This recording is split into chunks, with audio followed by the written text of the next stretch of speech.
dictatorship. And he was taking all their issues, making them his own, and he won in that fashion. And the Republicans were furious because these were their issues, Newt Gingrich's issues.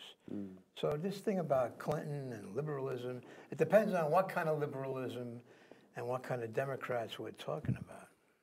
You know, when I said it wasn't really politics, what McConnell was saying, what do we mean? What's the definition of politics? Doesn't it come from the Greeks? It comes from the Greek polis, which is the Greek city-state. But doesn't it mean something about doing what's right and what makes common sense for the people? And isn't that politics? Isn't doing what's right? I think it's called the art of compromise. But when you compromise your values away, you went a little too far with compromise. Talking about compromise, it's been in the papers that Karzai and his government have been receiving bags of money from Iran. And there's nothing, he said, that's the way it is. There's nothing unusual about that. So, and he said that he informed Bush about it many years ago. Right. It's absolutely crazy. Oh, remember, we flew bags, literally bags full of money into Iraq by pallets. Yes, they were dumping pallets of money into Iraq. So in one sense, there is nothing unusual about this. I mean, Afghanistan, unfortunately, is run as a joint criminal enterprise. It's an extremely, as we've said on this show over and over again, it's extremely corrupt.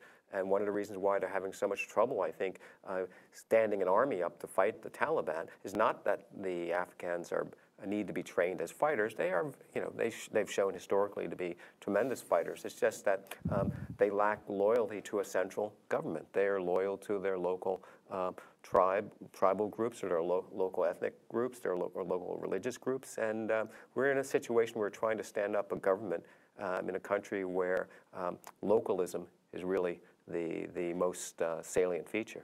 You're saying maybe is there a government, first of all, or is it just a criminal cartel of some nature?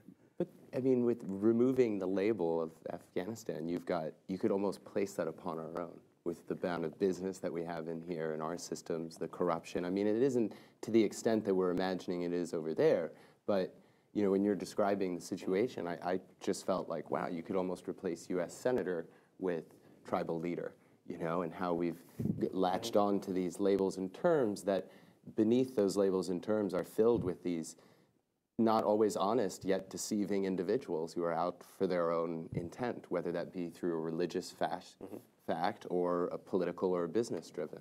Well, speaking about the wars, I'm sorry, the WikiLeaks thing, they just dumped like, I don't know, tens of thousands of raw information about the Iraq war, came out through the media. And what they were saying is that it's a much worse picture of what's going on in Iraq as far as how many civilians were killed and as far as torture, especially by the Iraqs against the Iraqis. But this is ridiculous. I mean, anybody would realize that whatever our government says about, first of all, they weren't even tracking civilian deaths for many years. Do you remember that? They weren't even tracking civilian deaths. So whatever our government says about civilian deaths is a blatant lie. Whatever they say about torture is a blatant lie. Many more civilians were killed over there, and they're still being killed, and the torture is still going on. And this is not news to us. I mean, to say that this was news, it's not really news.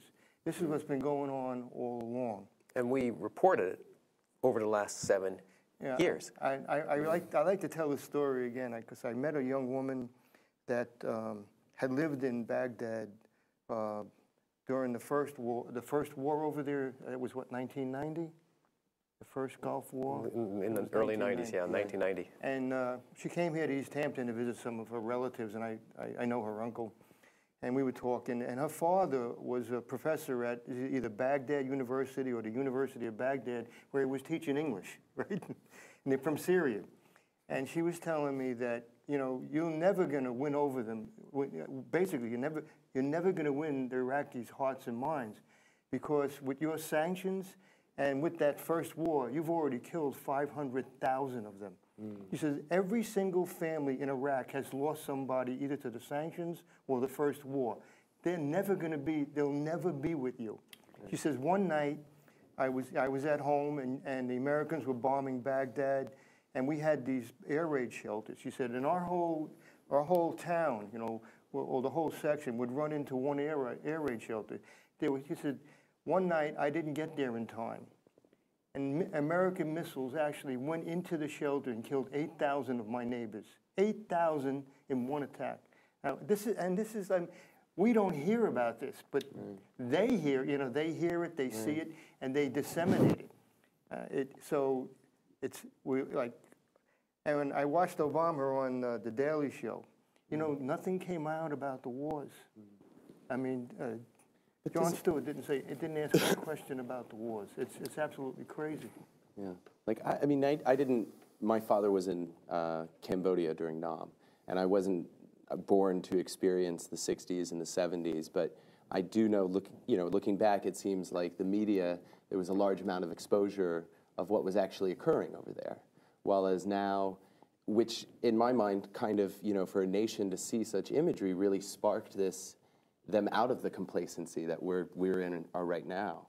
And now you've got a media that has to sign waivers by the Army of what images can and can't be shown. They're sort of safely guarded and corralled into one specific thing. So if this information was put onto the masses, you know, sort of an NBC kind of level, you could, I mean, then it's a question to see, would that really spark the sort of people to get up out of their chair then? A lot of my friends and contemporaries said that, you know, during the Vietnam War, the war was actually spilling out of the TV. You couldn't turn the TV on any night or without seeing, you know, really horrific images of the fighting, and the journalists and the photographers over there were not embedded.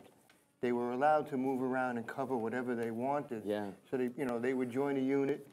And they might be up there for just a few hours, and they were out, and they were somewhere else, and there was absolutely no restriction on where they wanted to go. Yeah. It doesn't happen anymore. Well, that's because our government learned the lesson, that they're not going to allow that kind of access because they saw what happened. An informed republic turned against the war. Now we have a completely complacent public that simply has turned the channel on the war. It's not there. And I mean, for as much as I really enjoy Jon Stewart, and especially his take, the truth comes out in a very satirical joke, almost, to where we have to laugh at it. It's ridiculousness. I find the way he presents things, you know, it's great to hear such information and his viewpoint, but then you're kind of thinking, no, this is actually very unfortunate and rather sad, you know. We had a little discussion on Jon Stewart here a number of times, and I don't know, at this point in time, I'm an optimist. Otherwise, I go into depression. I believe there'll be a big turnout tomorrow in Washington because of him and another comedian who really have the attention of young people. If they don't come out, they're going to become further victims of a dysfunctional government, and they're going to lose if they don't come out. So I hope your chairs are filled up and have on a wall. But here it is again, today's paper. This time around, both parties don't mention the war. I mean, the wars. This is ironic because 59% of their taxes relate to the war. That's the whole picture of war. And it's like $1 trillion.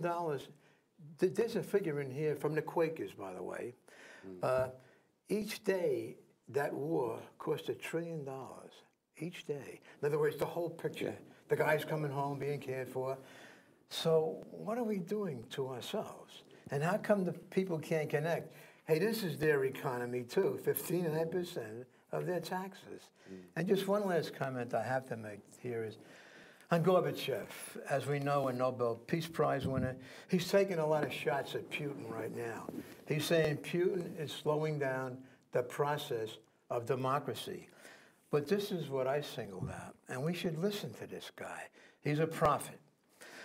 Mr. Gorbachev, who oversaw the Soviet withdrawal from Afghanistan, offered his observation about the current NATO mission in that country, saying that success there was impossible by the occupier. It would be necessary to exterminate, key word, exterminate people, he said, emphasizing that what was obvious, it's not an option. We keep on killing people. That term exterminating really got to me, because the last time we heard that was when Hitler was putting people in the ovens. There was exterminating people. And he's warning us, this isn't going to work. So we have to wake up, or we're going to go down the drain. And we're on our way down now, but again, most people are asleep, especially if you're getting a good income. But a lot of people are losing their incomes. Even wealthy people now are going down the tube.